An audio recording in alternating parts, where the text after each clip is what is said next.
Day 33. 1 Corinthians chapter 3 verses 16 to 17.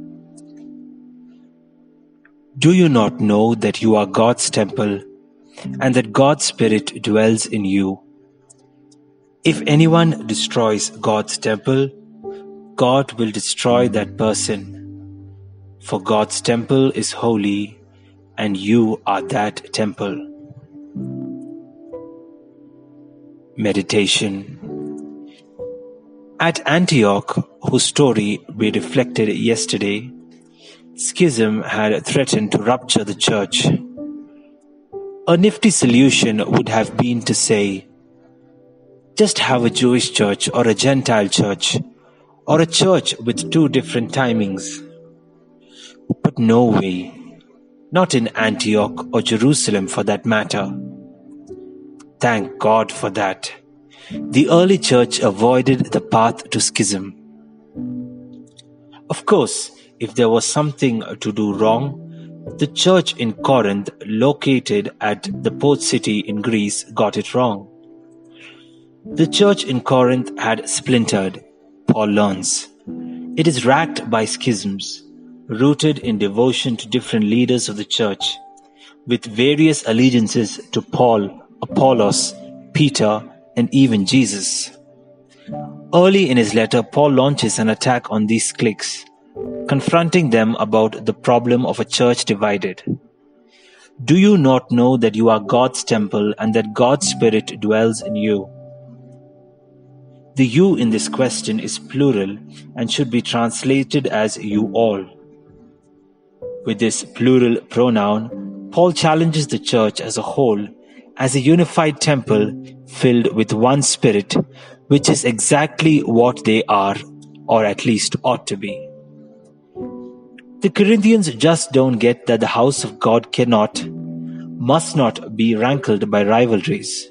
They do not realize how disastrous it is to destroy God's temple through cliques and quarrels. They don't recognize that sanctified by subdivisions do dire damage to the church. Think of the moment about the tabernacle in the wilderness, which was so full of God's glory, and Moses could not go inside.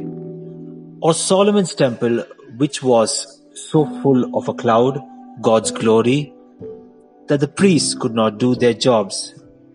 Imagine if only a poof of cloud, a smidgen of glory, filled the corner of a room or two, like a miniature twister or a street swirling dust and plastic bags.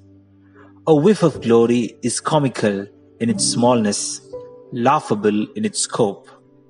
This is no way to be a church, compartmentalizing a spirit that ought to be poured out on all the flesh. Turn slaves into sons and daughters, bring bleached bones back to life.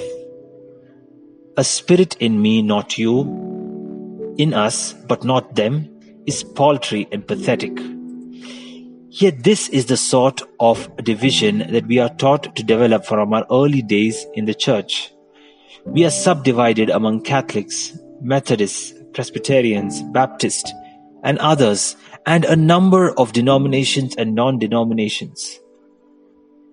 Do you not know that you are God's temple and that God's Spirit dwells in you? It is important to remember that communities shape us, and not just we shaping communities.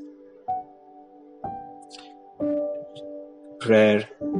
Holy Spirit, heir of human concord, heir of divine accord, the church we belong to has splintered, a temple that has split, a body that is scarred. And I am seduced into schism by good reason, with just cause. But there is no reason good enough to scar the body, to split the temple, to splinter the church. I have only one place to go, not many. I have only one God to worship, not several. I have only one Lord to serve, not scores. I have only one spirit to breathe, only one. Amen.